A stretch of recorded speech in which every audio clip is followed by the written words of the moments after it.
आज माझे वडील संतोष अण्णांचे व देशमुख कुटुंबियांचे हत्या करणाऱ्यांनी हात जरी तोडले असले तरी महाराष्ट्र व भारतातील अनेक कुटुंबियांनी मस्साजोग व देशमुख कुटुंबियांना हात दिला आहे. हे वाक्य बोलताच उपस्थित बंधू आणि भगिनींच्या डोळ्यातील अश्रूंचा बांध फुटला. आज बारामतीत संतोष देशमुख यांच्या हत्या प्रकरणाबाबत बारामतीत सर्वधर्मीय जन आक्रोश मोर्चाचे आयोजन करण्यात आले होते. या मोर्चाप्रसंगी देशमुख कुटुंबीय उपस्थित होते. यावेळी वैभवी डोळ्यात अश्रू आणीत मन व्यक्त करीत होती. ती म्हणाली, या लेकीच्या आवाजाला लाखोंच्या संख्येने आला, त्यामुळे या महाराष्ट्र व भारताचे आभार कसे मानावे हेच कळत नाही. माझ्या वडिलांची हत्या खंडणीतून झाली. खंडणी कोणासाठी जात होती? मस्साजोगमध्ये गुंडांना पाठवले कोणी? त्यांना काय गुन्हा होता? एवढी क्रूर व हाल करून त्यांना मारले. दलित कुटुंबातील व्यक्तीला मारहाण करीत असताना त्या सोडवायला ते गेले. त्यांना सुद्धा मारण्यात आले. एखाद्याला मारेकऱ्यांपासून वाचवण्याची एवढी मोठी शिक्षा असते का? असाही सवाल तिने उपस्थितांना केला. प्रशासनाला विनंती करत ती म्हणाली, या प्रकरणाबाबत आपणास माहिती नसेल तर आम्हाला विचारा. आमच्याकडे काही लेखी पुरावेसे आहेत. आज मोर्चात लहान मुले रस्त्यावर येऊन न्याय मागित आहेत. हे पाहून प्रशासन व सरकारचे डोळे कधी उघडणार? असेही ती म्हणाली. अद्वैत म्हणतो, अण्णा आल्याशिवाय मी शाळेत जाणार नाही. तो उन्हात खेळतो म्हणून त्यास आईने मारल्यावर तू अशी कशी आहेस? अण्णा कधीच मारत नव्हते. मस्साजोग या ठिकाणी पावसाळ्यात बाजारतळाची अवस्था पाहून अण्णा व चाचा यांनी मिळून बाजारकरांना बसण्याची सोय केली. आमचे घर माळवदे आहे. सतत बसल्यावर मुंग्या पडत असल्याचे त्यांनी आजीला सांगत होते. आजीने मुंग्यांना पावडर टाक म्हटल्यावर मुंग्या मरतील म्हणून चिकट टेप लावून अण्णा बसत होते. मग मुंग्यांनासुद्धा त्यांनी मारले नव्हते. 9 डिसेंबरला झालेल्या घटनेचा पश्चाताप होतोय मला. घरासमोर रुग्णवाहिका आली, मात्र अण्णांचा चेहरा पाहिला नव्हता. माझी सहनशीलता नव्हती, त्यामुळे चेहरा बघायला मिळणार नाही याचे खूप दुःख झाले. मात्र इथून पुढे ते दिसणार नाही. ते आमच्याबरोबर आनंदी होते असेही ती म्हणाले. महाराष्ट्र आपला आहे. आपण एकी नाही जपली तर त्याचे बलिदान व्यर्थ जाईल. माझ्या वडिलांना न्याय मिळवून द्या. ते मानवतेचे प्रतीक झाले आहेत. त्यांची माणुसकी वेगळीच होती असे आव्हान प्रशासनाला वैभवने केले. संतोष देशमुख यांचे भाऊ धनंजय देशमुख बोलताना म्हणाले की बीडमध्ये कायदा व सुव्यवस्था आहे का? शासन व्यवस्थेत राजकीय हस्तक्षेपामुळे गुंडांना बळ मिळत होते.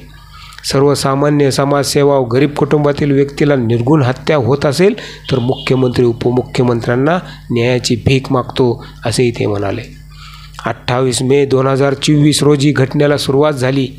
एका उच्चपदस्थ व्यक्ती व इतर दोघांना काळ्यात गाडीत घेऊन जाऊन अपहरण केले.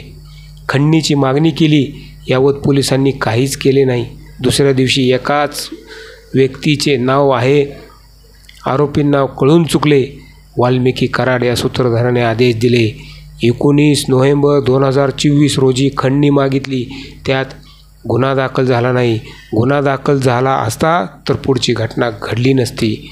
6 डिसेंबर महापरिनिर्वाण दिना दिवशी एका दलित व्यक्तीला 8 जण अमानुषपणे बेदम मारहाण करत होते.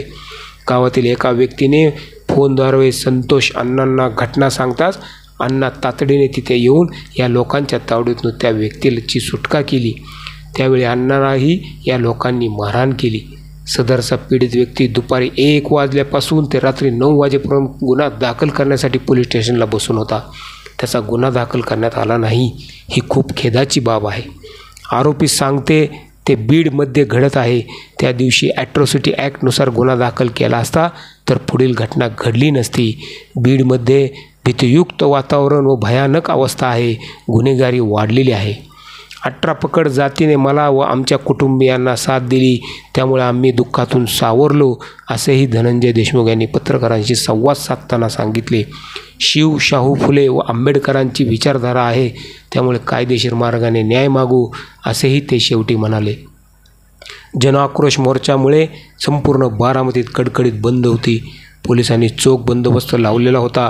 सर्व धर्मीयांनी बहुसंख्येने उपस्थित दर्शवली होती. यावेळी मराठा क्रांती मोर्चा बारामती व समस्त सर्व धर्मीय बारामतीकरांच्या वतीने मागण्यांचे निवेदन यावेळी उपविभागीय अधिकारी यांना देण्यात आले. या मागण्यांमध्ये सदर गुन्ह्यांमध्ये धनंजय मुंडे यांची सखोल चौकशी करून संपूर्ण तपासाअंती त्यांचा सदर गुन्ह्यांमध्ये संबंध आढळून आल्यास त्यांना देखील सहआरोपी करण्यात यावे व फाशीची शिक्षा देण्यात यावी. सदर आरोपींच्या विरोधातील खटला हा त्या जिल्ह्यातील न्यायालयात चालवला जाऊ नये, इतर जिल्ह्यात किंवा मुंबईमध्ये चालवण्यात जावा. कारण सदर आरोपींची सदर जिल्ह्यामध्ये मोठी दहशत आहे. त्यामुळे ते साक्षीदारांवर दबाव निर्माण करू शकतात. त्यांच्यावर दाखल झालेला खटला जलद गतीने कोर्टात चालवावा. तपासामध्ये फरार आरोपीस तात्काळ अटक करून अन्य आरोपींना विरोधात देखील गंभीर दखल घेऊन गुन्हा दाखल करण्यात यावा. सदर आरोपींना देण्यात येत असलेली जेलमधील शाही वागणूक बंद करावी.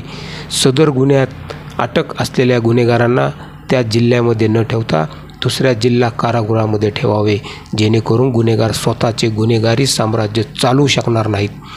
जास्तीत जास्त पुरावे देऊन त्यांना फाशीचीच शिक्षा झाली पाहिजे. त्याकरिता योग्य ती कारवाई करावी. तसेच जनमानसांच्या असणाऱ्या भावना सरकारपर्यंत पोहोचवण्यात याव्यात, अशी ही कळकळीची विनंती या निवेदनात करण्यात आली होती.